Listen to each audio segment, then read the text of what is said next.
It turns out that if you give teens access and information to birth control, they're less likely to get pregnant, and they're also less likely to get abortions. Now, this was a study that was done by researchers, and it was published in the New England Journal of Medicine. And what the researchers wanted to do through something that they referred to as the Choice Project is give a certain group of women, or girls, I should say, teen girls specifically, access to birth control. And they educate them about all the different types of birth control, IUDs, hormonal implants, the birth control pill, everything. And then the girls get to decide what they want to choose. Well, here's what they found out. First of all, teen pregnancy in the country, even though it's declining or decreasing, I should say, it's still very, very high. More than 750,000 girls between the ages of 15 and 19 still get pregnant in the United States each year. Big number. It is a huge number. Okay, if you want to talk about how much we spend each year on unwanted pregnancies, this isn't just teenagers, this is unwanted pregnancies across all ages. It's $11 billion a year. Which is why the Obama administration, through the Affordable Care Act, wanted to make birth control as accessible as possible. It's supposed to save the government money. But nonetheless, let's focus on the study. The study, published in the New England Journal of Medicine on Wednesday, took place over a 5-year period and included more than 1,400 girls ages 15 to 19 from the St. Louis area. Researchers provided the teens with basic contraceptive counseling, presenting the most effective options first, namely long-lasting reversible methods like intrauterine devices and implants. Okay? So after counseling, 72% of the participants in the study chose long-acting reversible methods, while the remaining 28% went with other forms, including the birth control pill. The project provided all the teens with their choice of contraception for free. So what were the results? I think it's pretty unsurprising, but nonetheless, between 2008 and 2013, the average annual rate of pregnancy among teens enrolled in the study was 34 per 1,000, compared to 158.5 per 1,000 among sexually active teens in the United States in 2008. Damn. So we know that this is not a study that's, supposed to gauge how they would normally react in open society, because they're saying we're going to give you the IUD as a first option, right? Yep. So it's quote unquote biased in that sense, right? And also, these girls are in a situation that's perfect because they say, let's say they want the IUD, right? They say it and it's inserted right away that same day. Right, and it's free. And it's free, right? So those are situations that are difficult to come across in the real world. Right. So that's how it's biased in one way. But if you do have the ideal situation like this, it turns out mission accomplished. Yeah, that they don't get, that's a 5-to-1 ratio about, right? Yeah. So you knock down teen pregnancies to 20% of what they used to be. You get rid of 80% of teen pregnancies. That's amazing. So if you look at the study, and that's why I love this, I find it fascinating, you would think, maybe we should do that. Yeah.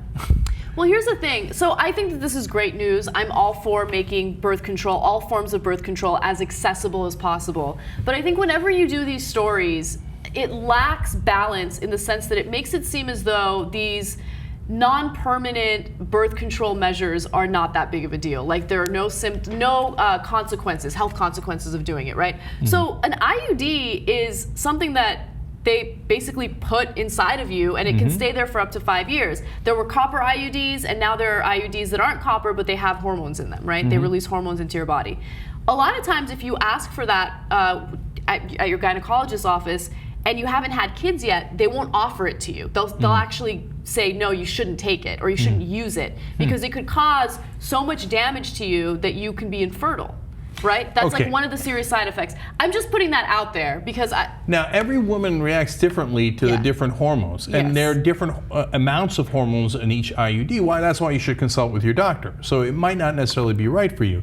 But don't take what Anna said to mean that, oh my God, if I have the IUD inside me, I'm going to be infertile. That is incredibly rare. I know, but that is a potential side effect. That's a serious side effect that isn't talked about enough. So you should take all of this into account. And the long-term things like the IUD, though, do a much better job than even birth control, let alone the whole idea of abstinence and nonsense like that. Right, because with the birth control pill, it's difficult to take it at the same time every day. People skip, people forget, so that's why this is more effective. And it is reversible as well. Okay, so it depends on your situation, but if obviously done on a larger scale, it does have these positive effects. And by the way, of course, less teen pregnancy, less abortion. Right. So imagine if you could knock down abortion rate among teens by 80%. Shouldn't the pro-life people be wrapping their arms around this saying, oh, thank God, what a great idea, let's do this right away.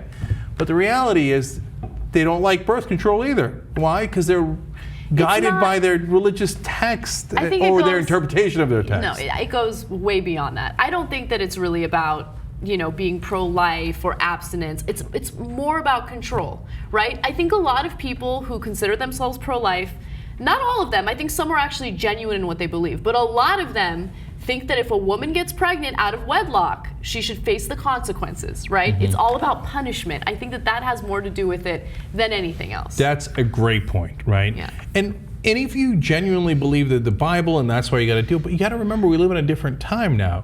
We're no longer fighting the Canaanites. No, and here's why I say that. Part of the reason the Bible kind of tells you not to waste any sperm is because you gotta have kids, you gotta have kids. Why do you have to have kids? So that the Israelite army is larger than the Canaanite army. Because they were tiny little tribes at the time. So that made a huge difference. It's not like, and they didn't have nukes, they didn't have tomahawk missiles, they had clubs, right? And if you had more kids with more clubs, you were gonna win. So they're like, don't waste any of the sperm, we gotta beat the Canaanites. Guess what? Mission accomplished. We beat the Canaanites. Okay, now go out and have sex without getting pregnant. It's kind of fun, and we don't need all the kids.